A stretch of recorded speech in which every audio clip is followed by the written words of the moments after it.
Alexander Hartigan was not just a scientist, but a genius.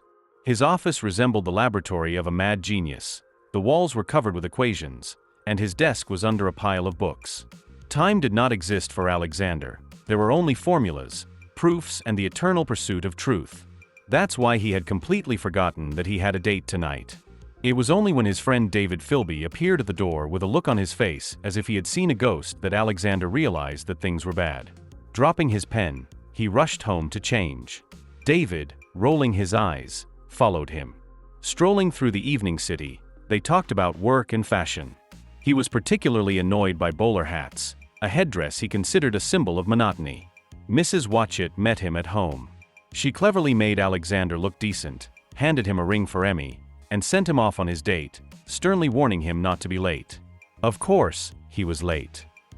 The park was full of strolling couples, and at the entrance stood a Miracle Machine steam car. Alexander's eyes lit up.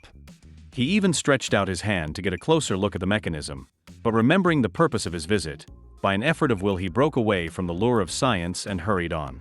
Emmy was waiting, and today was the big day. When he approached his beloved, he did not at once speak the principal words.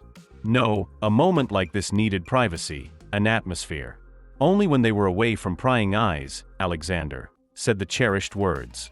Emmy, smiling, answered in agreement. The park was filled with the melodious hum of evening walks, and Alexander was the happiest man on the planet. He was admiring Emmy, memorizing every feature of her face, when suddenly a man appeared from behind the trees. A bandit with a gun and extremely questionable manners demanded money and a watch, but when it came to the ring, Emmy turned out to be a girl with a temper. A struggle ensued, a shot rang out, and happiness collapsed. Alexander was left alone in a world where Emmy was gone. 4 years later. For 4 years, Alexander didn't exist.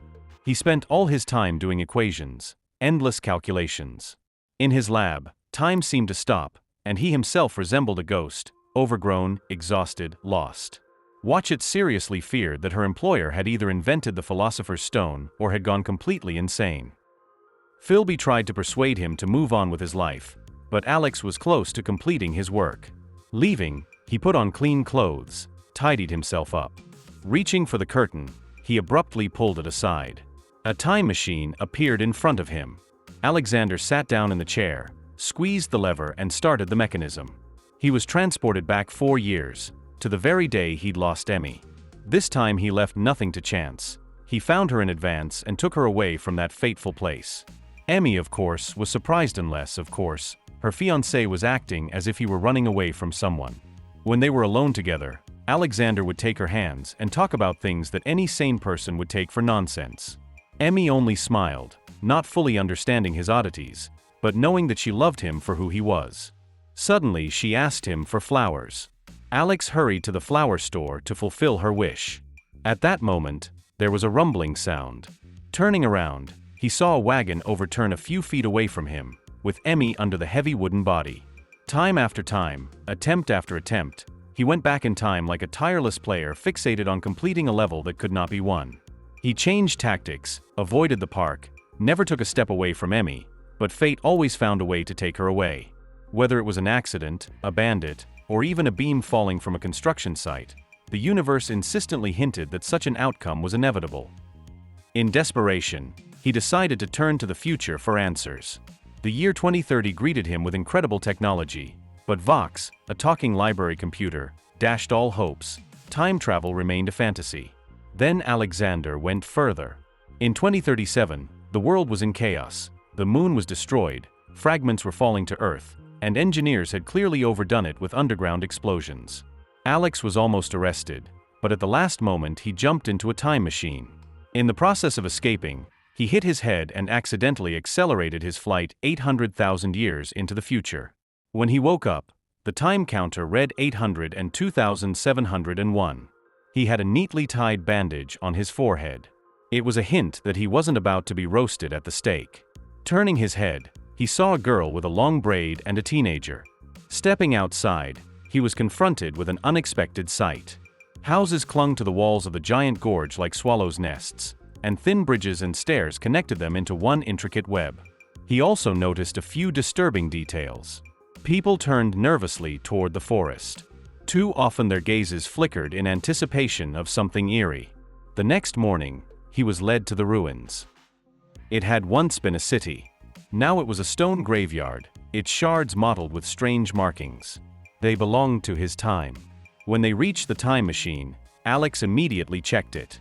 Everything was in order. But when he was about to sit down in the chair, a voice sounded nearby. Marie asked him to take his son with him, as it was not safe here. At the same instant, a horn sounded. Mara snapped out of her seat and rushed to where her son remained. Alexander, not yet realizing what was happening, rushed after her.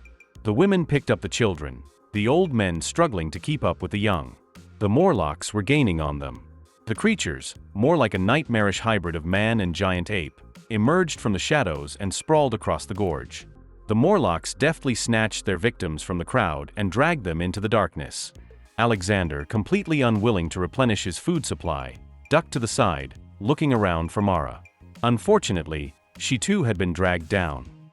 When it was over, there was silence in the village. No one screamed, no one cried. It was as if everyone had long since gotten used to these kidnappings. She and Karen set out to rescue Mara. On the way, they came across Vox, a miracle technician who was still working. And he knew a lot. Morlocks aren't just monsters. They are just like humans. Only their evolution took a different path. They've adapted to life underground. After that, he pointed out where they lived. As he went down, he noticed that there were stone tunnels stretching in all directions.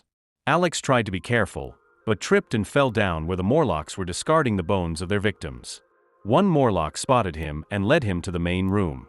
This Morlock was different from the others. He still had human features, but his skin was a dead blue color. Along its back stretched a network of nerve endings that resembled something alien. Because of this creature was able to control the rest of the Morlocks with the power of thought and possessed telekinesis. Alexander stood before him, haggard and exhausted, his face as cold as he could keep it.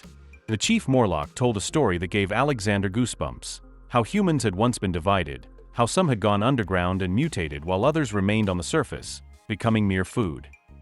The chief Morlock had offered Alexander a deal. Either he would leave Mara, leave and return in his own time, or he would stay and die with her. He also explained that if he agreed to the first option, he would explain why the past could not be changed. The decision was not an easy one. But Alexander had never been a fan of easy decisions. Alexander jumped into the time machine and activated it. The time sphere expanded and Morlock found himself inside it. Time descended upon the creature with all its might. It began to age rapidly, turning first into a decrepit old man and then into a cloud of dust. Alexander exhaled deeply. Now it was left to finish what he had started. He locks the mechanism of the time machine and starts it up. Alexander rescues Mara from the cage and takes her with him, and the time machine explodes and incinerates the remaining Morlocks in the caves. When things settled down, Alexander looked at Mara and Kaelin. Now he understood. His place was here, in this world.